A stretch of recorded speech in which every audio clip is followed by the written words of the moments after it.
তো আজকে video topic হচ্ছে, থাম্বনেল দেখে বুঝে গেছেন যে আজকে ওয়ার্কিং ভিসার অথেন্টিকেশন নিয়ে কথা বলবো। সো কিছু জিনিস খুব মনোযোগ দিয়ে শুনবেন। এটা হচ্ছে যারা ওয়ার্কিং ফাইল জমা দিচ্ছেন বিভিন্ন এজেন্সির কাছে, বিভিন্ন মাধ্যমে, অথবা কারো মাধ্যমে না মাধ্যমে, ধরেন আপনার বন্ধুর মাধ্যমে, অথবা আপনার ধরেন আমার মাধ্যমে, অথবা ধরেন এমন কারো মাধ্যমে, ধরেন আমি পরিচিত বা কারো যখন কোনো কিছু পরিচিত না এজেন্সির মাধ্যমে জমা দেন। সো ব্যাপার হচ্ছে কি, সব ক্ষেত্রেই ফ্রড হইতে পারে, ঠিক আছে? আমিও ফ্রড হইতে পারি, এজেন্সিও ফ্রড হইতে পারে, বা আপনার পরিচিত যে আপনার মামা, চাচা, খালু, ঠিক আছে, দুঃসম্পর্কের যারা, তারা আপনাকে করে দিচ্ছে, এটা ফ্রড হইতে পারে। সো ব্যাপার হচ্ছে মানে জমা তো আমার দিতে হবে, আমার বিদেশে আসতে হবে না, ইনকাম তো করতে হবে, দেশে বসে থাকলে হবে না। তো সেক্ষেত্রে আপনার কী করতে হবে, যে যাচাই করতে হবে যে আপনি সঠিক জায়গায় ফাইল সাবমিট করতেছেন কিনা, সঠিক জায়গায় আপনি আসতে পারতেছেন কিনা, এইটা আপনাকে মানে মোটামুটি ইনশিওর করতে হবে। তো সেক্ষেত্রে কী করবেন, এখন আপনি বলেন ভাই আমি বুঝবো কী করে? দেখেন, কয়েকটা জিনিস, কয়েকটা লক্ষণ যদি আপনি দেখেন তাহলে বুঝবেন এটা ফ্রড। আমি কয়েকটা জিনিস আপনাদের বলে দিব, এগুলো মাথায় রাখবেন এবং সেভাবেই ফাইল যাচাই করে জমা দিবেন, ঠিক আছে? সো তার মধ্যে প্রথম কথা হচ্ছে অতিরঞ্জিত কথাবার্তা। ধরেন আপনি একটা জায়গায় ফাইল জমা দিতে গেছেন, তখন আপনি যাই জিজ্ঞেস করতেছেন, ধরেন বলতেছেন যে ভাই আমার বেতন কি বাড়বে কি না, সে বলতেছে হ্যাঁ। আমার এখানে আমি কি পদোন্নতি পাবো কি না, মানে এখানে আমি ম্যানেজার পদে যাইতে পারবো কি না, সে বলবে হ্যাঁ। আপনাকে যদি বলে, আপনি যদি বলেন ভাই আমি কি এখানে আলাদা করে রুম নিয়ে একেবারে ভিভাবে থাকতে পারবেন না, সে বলবে হ্যাঁ অবশ্যই, কেন পারবেন না, ঠিক আছে? তারপর যদি বলে ভাই আমি যার পরে কি পিআর অ্যাপ্লাই করতে পারবো কি না, সে বলবে হ্যাঁ। তারপর যদি বলে, এরকমও বলতে পারে, দেখা গেলো ভাই আমি কি রাশিয়ান একটা বিয়ে করতে পারবো, ঠিক আছে? সো সে বলবে ভাই আমি করাই দিব। যদি এরকম কথাবার্তা শুনেন যে আপনার হাতে মিলাচ্ছে, আপনি কিছু ইললজিক্যাল কথাবার্তাও বলবেন, দেখবেন সেখানে আপনার সাথে মিলাচ্ছে কিনা, বা আপনাকে সে বলতেছে কিনা যে হ্যাঁ এটা সম্ভব। সো তখন বুঝে যাবেন যে ব্যাপারটা সামথিং ফিশি। এখানে আপনাকে যারা অরিজিনালি মানে কাজ করে দিবে তারা কখনো অতিরঞ্জিত কথাবার্তা বলবে না। এর কারণ হচ্ছে তারা তাদের কমিটমেন্টটা রাখার চেষ্টা করবে। কিন্তু আপনি যদি মনে করেন যে না মানে যা বলবে তারা তাই হবে, এটা আসলে ইম্পসিবল। আমি কাজ করি, সেখানে দেখা গেল আমি কাউকে একেবারে 100% বলতে পারি না। এর কারণ হচ্ছে কি, কোম্পানি হচ্ছে মালিক, এটা সরকারি কোনো প্রতিষ্ঠান না। কোম্পানি চাইলে কিছু রুলস তারা তাদের মতো মডিফাই করতে পারে। এটা তাদের যখন মানে এখানে যারা জয়েন করে বা আমরা যারা যখন ফাইল সাবমিট করি, তখন তারা এটা নিয়ে নেয় যে 100% তারা মানে তাদের রুলস রেগুলেশন তারা চেঞ্জ করার ক্ষমতা রাখে। এটা ইভেন এখানে না, শুধু আপনি যদি বাংলাদেশে কাজ করেন কোনো জায়গায়, সেখানে জয়েন করার সময় আপনাকে বলবেন যে কোম্পানি তাদের স্বত্বাধিকার বা তাদের নিয়ম অ্যান্ড রেগুলেশন পরিবর্তন করতে পারে, সেটা পুরোপুরি তারা রিজার্ভ করে। হ্যাঁ, এইটা ব্যাপার আছে এখন। সো তাই মানে মানে হাজার যে এক্সপেকটেশন, এটা আপনাদের একটু লো রাখতে হবে, ঠিক আছে? এবং আমি যাদের কাজ করি নিয়ে, তাদেরকে আমি বলি ভাই অতিরঞ্জিত কথা বলি না, বেতন যা তার থেকে কম বলি। কারণ কম বলার পরে যখন আপনি বেশি পাবেন, তখন আপনার মনে আলাদা একটা খুশি তৈরি হবে যে না ভাই এটা বলছিল তার থেকে বেশি পাচ্ছে। কিন্তু যদি কম পান, তখন আপনি আমাকে গালাগালি করবেন। সো এটা গেল হচ্ছে কীভাবে বুঝবেন যে তারা অরিজিনাল কিনা। এখন এইগুলো মনে করেন তারা বুঝে গেল, আমি যে ভিডিও বানালাম এই এজেন্সিগুলো বা দেখে ফেললো, দেখার পরে তারা আসলে বললো যে মানে এই কথাগুলো আপনার সাথে সুন্দর করে বুঝায় বললো, তাহলে এরপর আপনি কীভাবে বুঝবেন? অতি চালাক যারা, তো সেখানে বুঝবেন কীভাবে? আপনার যে ডকুমেন্টগুলো থাকবে, এই ডকুমেন্টগুলো আপনার চিনতে হবে। কারণ হচ্ছে যখন আপনাকে পিডিএফ দিবে, অথবা যখন আপনাকে ডিমান্ড লেটার দিবে, অথবা ইনভাইটেশন দিবে, এইটা আপনি মানে ওর মানে প্রিভিয়াস যারা ইনভাইটেশন পাইছে, ইনভাইটেশনের ফরম্যাট প্রায় একই হয়। কোনো জায়গায় কোনো কোম্পানিতে একটু বড়ো হয়, কোনো জায়গায় একটু ডিটেলস ছোটো হয়, এটা হচ্ছে পার্থক্য। বাট ইনভাইটেশন একই হয়। সো অ্যাকিউরেট আছে কি না, কোনো জায়গায় কালারফুল করছে কি না, কোনো জায়গায় মানে মিসকনসেপশন আছে কি না, কোনো জায়গায় মানে লেখার ফন্ট উল্টাপাল্টা কি না, এগুলো চেক দিতে হবে। এবং যে কোম্পানি বলছে, অনেকে বলে যে ভাই আমাদের কোম্পানির নাম কি ভিসায় লেখা থাকবে? ভাই অবশ্যই আপনার কোম্পানির নাম আমার ভিসায় লেখা থাকবে। এর কারণ হচ্ছে আমরা যারা স্টুডেন্ট, তাদের ভিসা করতে গেলে আমরা চাইলে আর ইউনিভার্সিটিতে ভর্তি হতে পারি না, আমাদের ক্রেডিট ট্রান্সফার অথবা অন্য কোনো মাধ্যমে যাইতে হয়। তখন তারা ওখানে ভিসা এক্সচেঞ্জ করে ওই ইউনিভার্সিটির নাম আবার লাগাই দেয়। সো এখানে কোনোভাবেই অসম্ভব যে আপনার কোম্পানির নামে থাকবে না, মানে কোম্পানির নাম থাকবে, নিচে কোম্পানির নাম লেখা দেয় কোন কোম্পানিতে কাজ করবেন, ঠিক আছে, কোন স্টেটে যাচ্ছেন আর কি।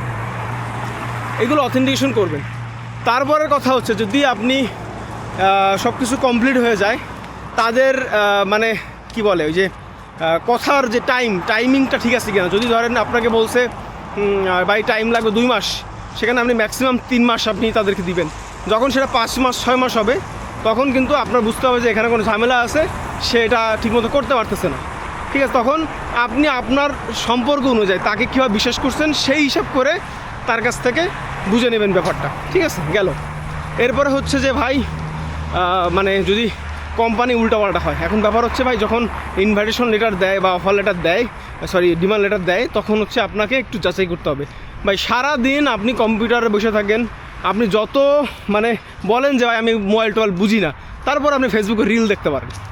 সো যদি ফেসবুকে রিল আপনি দেখতে পারেন, ফেসবুকে একটা অ্যাকাউন্ট আপনার থাকে, ইউটিউবে যদি আপনার একটা জিমেল অ্যাকাউন্ট থাকে ভাই, তাইলে ভাই আমি মনে করি যে ভাই এই জিনিসগুলো একদম ইজি আপনার জন্য। কয়েকটা ওয়ার্ড সার্চ করা, লেখা, ঠিক আছে। না পারলে আপনার ছেলেকে বলেন, সে না পারলে আপনার ভাইকে বলেন, অথবা এলাকার কাউরে বলেন যে এই জিনিসগুলো সার্চ করে। তবে অন্য কারোর মাধ্যমে ধরেন আপনি একটা ফাইল দিয়ে আমার কাছে জিজ্ঞেস করবেন, তখন আমি কিন্তু আপনাকে ডিমোটিভেট করবো। কারণ তখন চাবো যে যদি ওর ওই জিনিসটা হয়, তাহলে দেখা গেলো আমার কাছে ফাইলটা দিলাম, আমি টাকাটা আমি পাইলাম। ঠিক আছে, কারণ এখানে তো অবশ্যই আমাদের বেনিফিট থাকে, আমাদের লাভ থাকে। আমরা যত ফাইল নিও তত টাকা আমার হবে, তাই না? আপনাদের নিয়ে তো আমি বিজনেস করতেছি।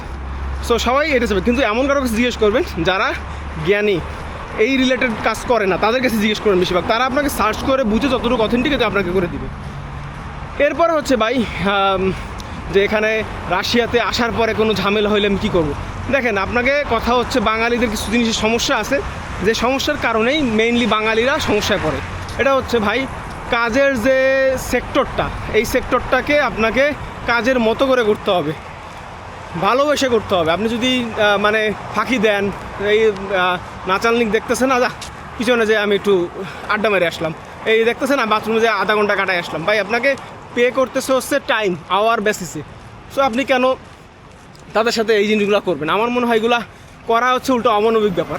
ঠিক আছে, সো আপনাদের একটু রাস্তাটা পার হয়নি, তো আপনাদের উচিত হচ্ছে যে কাজগুলো ঠিক মতো করা। যখন আপনি কোম্পানি বুঝে যাবে না আপনি খুব ভালো কাজ করতেছেন, আপনাদের কিন্তু আরও কাজের ব্যবস্থা, মানে আরও স্যালারি বাড়াবে, আপনাদের পদোন্নতি দিবে। ঠিক আছে, সব কিছু আপনাদের বাড়াই দিবে।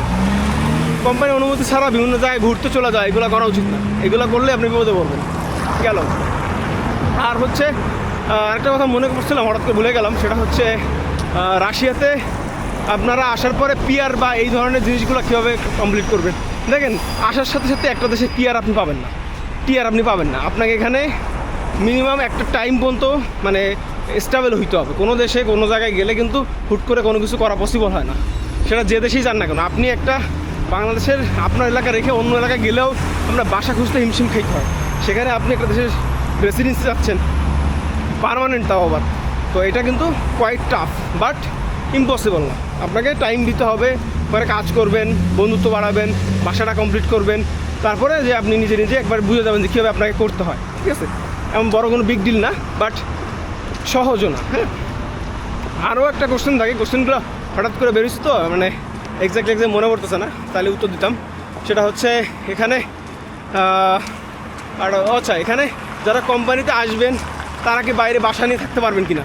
এখন আপনাকে আমি বলি, ধরেন আপনি কোম্পানিতে কাজ করতেছেন, এটা আপনার পিছনে ধরেন এক্সাম্পল, এটা ধরেন আপনার কোম্পানি, ঠিক আছে। এখন আপনাকে সেন্টারে যে আপনার বাসা ভাড়া নিতে, মানে এই আশেপাশে আর কোন, এখন এখানে তো বাংলাদেশ না যে আপনার ঢাকার মিডিলে আপনার ফ্যাক্টরি বসাই দিবে। এটা হচ্ছে ভাই বাইরের দেশ, তো এখানে একটু শহরের থেকে বাইরে হয়। কারণ আপনি সেন্টারে যাবেন, যদি আপনি যাওয়ার পরে আসার পথে বাস না পান, যদি আপনি গাড়ি না পান, বাসা জানেন না, আপনি তখন কী করবেন? খুব ভেজাল হয়ে যাবে। তো 1-2 বছর থাকার পর আস্তে আস্তে বুঝে যাবেন যে আসলে আপনাকে কত টাইম নিয়ে যাইতে হবে, কোথায় যাইতে হবে, কীভাবে করবেন। ঠিক আছে, তারপরে ওখানে ভিতরের যারা মালিক পক্ষ আছে তাদের সাথে ভালো সম্পর্ক করলে, মানে ভাই জানেন, মানে ভালোবাসা দিয়ে কাজ আদায় করা যায়। তাদের সাথে ভালো সম্পর্ক করবেন, তাদের কাজের যেটা বলছে সেটা না করবেন না, তাহলে আপনাকে আপনি যখন বলবেন যে আমার একটু ঘুরতে যাইতেছে, আমার একটু নিয়ে চল, আপনাকে তারা কিন্তু নিয়ে যাবে। আর এরা কিন্তু খুবই, আমার ভিডিও যারা দেখছেন তারা কিন্তু জানেন এরা কিন্তু খুবই ভালো, মানে এরা খুবই ফ্রেন্ডলি। অন্যান্য দেশে কিন্তু অত ফ্রেন্ডলি না, বাট এরা কিন্তু খুবই ফ্রেন্ডলি।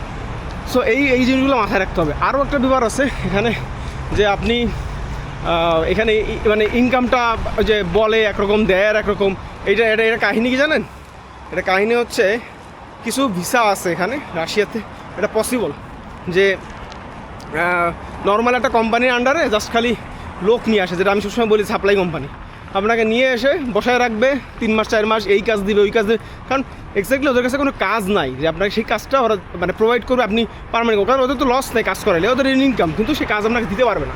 কারণ এখানে ধরেন স্টুডেন্টরা কাজ করে, কোনো নিয়ে কাজ করে, ওদেরকে আরও স্যালারি কম দিলে ওরা রাজিতে কাজ করে ফেলে, আমরা তারা কাজ করে ফেলি। সো ওরা কেন আপনাদের ওইভাবে দিবে? তো ওরা প্যারা নিতে চায় না, কিন্তু ওই যে নিয়ে আসছে সে আপনাকে কিছুদিন কাজ করাবে, ওই ভিসা করায় তো লাভ নিছেই, তারপরে আপনাকে ওই যে টুকটাক কাজ দিয়ে ওখান থেকে কমিশন নিচ্ছে। সো এটা কিন্তু মেজর একটা প্রবলেম। তাই কম টাকায় ভিসা দেখে লাভ দিয়েন না, ঠিক আছে? মানে ভিসাটা যাচাই করবেন আগে আসলে যে এই ভিসাটা এই মূল্যবান হইতে পারে।